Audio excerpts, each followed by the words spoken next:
Welcome to PCOS and Prosecco. You're exactly where you need to be. I'm Tiana, a master's prepared registered nurse, a PCOS hormone coach, and creator of the Healthy PCOS Protocol. I know the heartbreak of losing a pregnancy and the frustration of battling weight, irregular cycles, and fertility struggles. But here's the truth, you don't have to stay stuck. With the right plan, you can balance your hormones, drop the weight, and prepare your body for pregnancy naturally. Let's dive in because your breakthrough starts now. Welcome back to PCOS and Prosecco. I remember sitting in my doctor's office, heart pounding, waiting for answers, and then I heard the words that shattered me. You have PCOS, and you might never be able to get pregnant. It felt like my body had failed me before I even had the chance to try. But today, I'm here to tell you that those doctors were wrong, because I have two beautiful miracle babies. Now let's talk about why this episode matters. If you've been told that you might never get pregnant, if you feel like your body is broken, or if you're scared that you are running out of time, this episode is for you. Let's talk about the biggest myths around PCOS and fertility. Myth number one, PCOS means you're infertile. And this is completely false. PCOS doesn't mean that you can't get pregnant. It means that you need support with ovulation. 80% of women with PCOS struggle with menstrual dysfunction, and this can look like a regular cycle that comes every single month, but you're just not ovulating within that cycle. Many women with PCOS actually go on to have healthy pregnancies naturally. It's one of the things that I help my clients with. It's one of the things that I was able to do successfully after losing over 60 pounds and learning to reverse my PCOS hormonal imbalances naturally. Let's talk about myth number two. You need fertility meds right away. Many doctors rush in to prescribe Clomid, letrozole, or IVF without addressing the root causes. And I almost went down that road, but I decided to try something different first. Because if I need all of these medications to help my body to do something that it's not currently doing on its own, then I wasn't interested in the medications. I was more so interested in getting down to the root cause of why my body can't do this naturally and for itself. I wasn't interested in having a medication crutch that made me a subscription slave to the pharmacological and the US healthcare system. In no way or shape was I trying to go down that road, right? But if I need Clomid because I need help ovulating, what can I do naturally to help myself ovulate? And it worked, right? Myth number three is that birth control helps you prepare for pregnancy. And this is one of the craziest myths I hear because birth control actually shuts down ovulation. And when you stop, your hormones are often a mess. I had to completely rebuild my life after years on the pill. Not only did it wreck my skin, it wrecked my mental health, and I just felt like the hormonal imbalances that I experienced after withdrawing off of the pill were worse than when I got on them in the first place. Definitely 0 out of 10 would not recommend. And myth number four is just like destruction to a young girl's like self-esteem. It's like just lose weight, then you'll get pregnant. And PCOS fertility is not just about weight loss. It's about hormonal balance.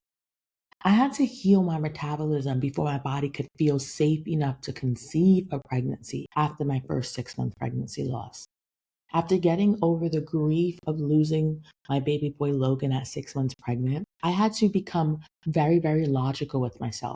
I had to get to the place where I wasn't emotional and I could look at the situation very logically, right? What is your body trying to tell you in this instance? Why wasn't your body able to hold on to this pregnancy that you dreamed about so much? What is your body missing to be able to support a healthy pregnancy naturally?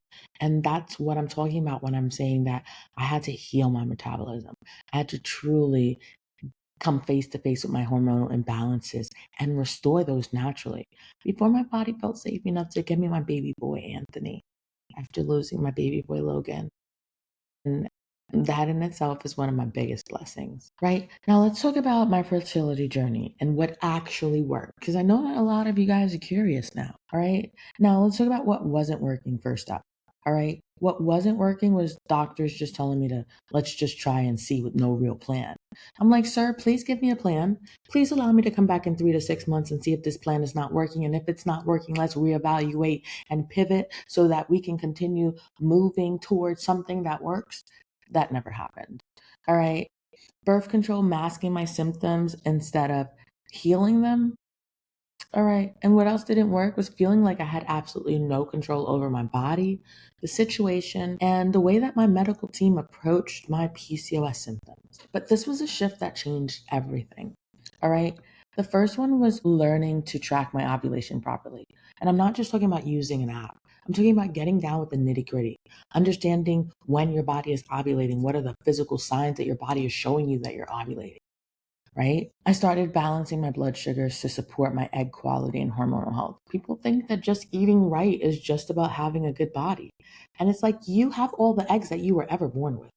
All right. So if you were out here eating processed sugar and processed carbs and you are in a body full of inflammation, your future baby is also swimming in this inflammation, right? So we balance our blood sugar not only to support a healthy weight, healthy metabolism, but to support the egg quality within our reproductive system. The next shift that changed everything was focusing on my gut health, my inflammation, and my stress management.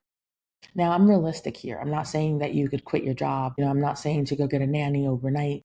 And I'm not saying that you could magically eliminate all of the stress in your life. But what I am saying is that you need to find a realistic way to deal with the stress that you're experiencing so that it doesn't become a bigger issue in contributing to your hormonal imbalances. Next was ditching over exercising and prioritizing hormone supportive movement.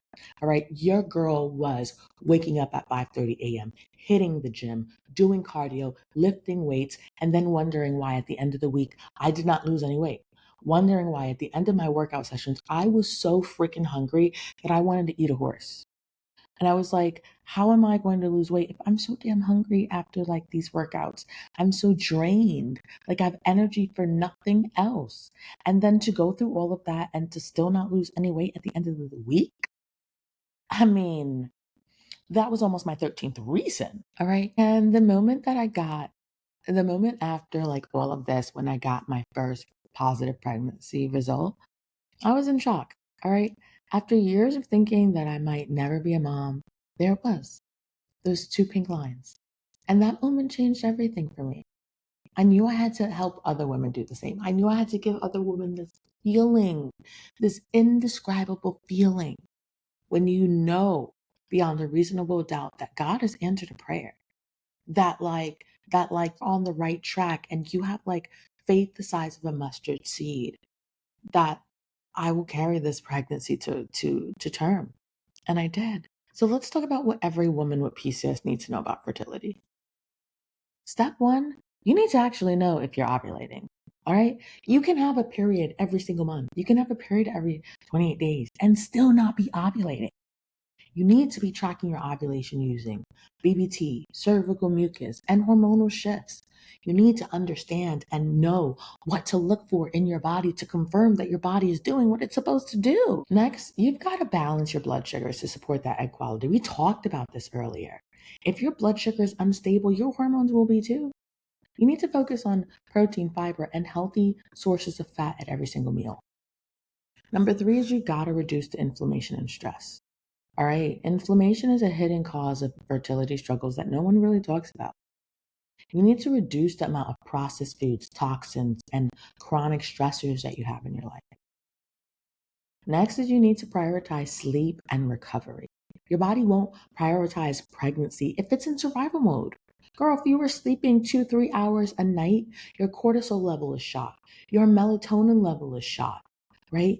And as a result, it creates a cascade of hormonal imbalances, which don't make the body feel safe and welcome to welcome in a pregnancy at this time.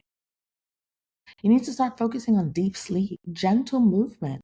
You can lose weight with gentle movement and nervous system healing.